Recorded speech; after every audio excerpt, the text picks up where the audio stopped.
Welcome back, it's me, Lou. I'm here for another action figure review. Okay, so I'll be honest, this is my third attempt at shooting this video. It seems like every time I try shooting this review, something goes wrong. The first time I tried shooting this video, her arm just kept on popping off, which was annoying. The second time I tried shooting the video, her head would just fall off. So the quality control issues are very prevalent on my action figure. Hopefully that's not the case with your copy, but on my figure, her arm just constantly falls off and her head just constantly pops off. But we're going to look past that and try to do the best that we can and be objective and review the figure based on its own merits, overlooking the possible quality control issues which might be just isolated to my figure. Alright, so first off, here is the box. We have Captain Marvel as portrayed by actress Brie Larson. It's pretty cool. Nice close-up portrait. There's something off about this. It doesn't really look like Brie Larson. It might just be me. And then here's the back. You get the Hulk leg and the extra hands and plasma effects. And here's the totally awesome Hulk, aka Amadeus Cho, if you're a comic book fan. You know, this Hulk is not Bruce Banner. It's the super genius Amadeus Cho. It's a cool looking Hulk. The only thing is that he looks like he has really stubby legs. Alright, so let's get to Captain Marvel. She does come with an extra pair of hands, which is nice. So you can emote the character differently depending on which hands you want to give her. Here are the energy effects. You know, if you want to display her so she looks like she's like charging up and getting ready to attack. Or if you want, swap these onto another figure. And here is Brie Larson as Captain Marvel. Alright, so I saw the movie, and I'll be honest, I thought it was horrible, but I did enjoy it in some sort of weird way. Like, I thought it was fun, but I think the last handful of like Marvel movies, because I know there's people who are very fond of the movies. I mean, I am too, but I kind of feel like the quality's kind of dropped, you know, over the last, year and a half. Like, for me, I think the last movie I thought was amazing was the last Spider-Man movie. I thought that was brilliant. And it seems like all the other movies, they've always been kind of meh with me. But that's not to say they're bad. I mean, I still enjoy them, But I think one of the best things about them is that we get great action figures out of these live action films. This is a beautiful figure. This is Captain Marvel as she appears in the new film. The color palette is just right. Nice deep blue for her body uniform. Kind of like a satin red toward the top. And a nice rich gold for the emblem and some of the accented pieces on her uniform, like the trim on the boots, on her wrists, and also on her belt. The sculpting is nice, but a little bit softer. It's not as, the detail isn't as crisp or as sharp as we've seen on some other figures in the Marvel Legends line. Like the hair gets a little bit muddy and soft towards the bottom. The strands are kind of chunky looking.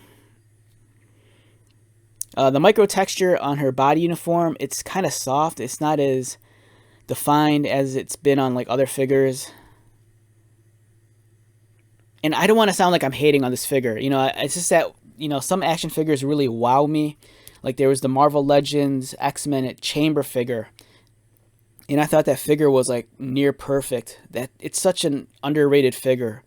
Like the texture on his t-shirt is just so crisp, it's so sharp. His leather coat has these it's filled with wrinkles and folds, but it's done in such a nice way where it's very clean. And that figure just kind of blew my mind. This one's nice. It kind of feels like it's more of the same. If you've handled any of the Captain Marvel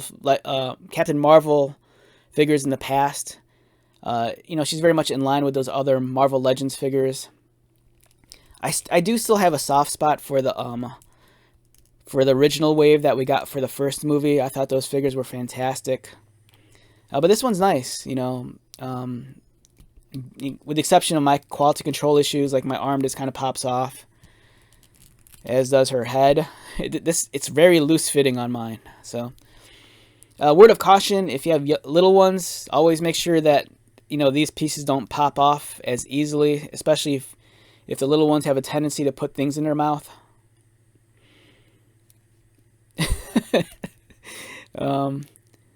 Alright, so the articulation, her head looks down. Does she look up? Not really, because the hair is made of a harder plastic. It's not very flexible. And the range of motion, it doesn't look like it was going to go that far back to begin with. Arms rotate. They go outward. And this always pops off at the swivel. Hopefully it's just isolated to my copy. If you have this figure, fingers crossed, I hope yours fares better than mine. Double pinned, pinless design on the elbows. It's kind of weird that it's kind of unsightly, because when she does bend her arm, and there goes the arm again. When she does bend her arm, you get this kind of weird, unnatural break right there. Like, it's nice that it's double jointed, but in some weird ways, I think I would have preferred a single joint and have the arm only go at a 90-degree angle and have it just be clean, as opposed to like going full up and having this weird break, and it looks like she broke her arm. She has a cut beneath the chest line, and with this newer design, that means there is no waist swivel. Her legs kick up, they kick outward, swivel at the thigh, and mine's really stuck, and pinless design for the double jointed knees and articulated ankles. So overall, it's a fantastic figure. Is it a must purchase? I think it depends. If you already have, some of the handful of Captain Marvel, Brie Larson figures that we got in the past, this is one you might pass up on. But if you're a fan of the character, if you're a fan of the movie, if you're a fan of Brie Larson, it's still well worth the purchase. But it's cool. My favorite Captain Marvel costume is probably the one she wore at the end of Avengers Endgame. I know some fans aren't too keen on that one, but I thought it was cool because it seemed like a progression of the character, where this one seems like it's just falling back on what it was originally, which isn't a bad thing, but I don't know. I just love the design in Endgame. I thought that looked really cool, especially with like the sash and the shorter hair. I thought that looked really slick. Alright, so with that being said, let's wrap this one up. Once again, my name is Lou. If you're new to my channel, welcome. If you are a returning viewer or subscriber, thank you so much for your continued support. I greatly appreciate it. So until the next video, be safe, take care of yourself, buy lots of toys, and most importantly, be happy. And I'll see you at the next one. Alright, later.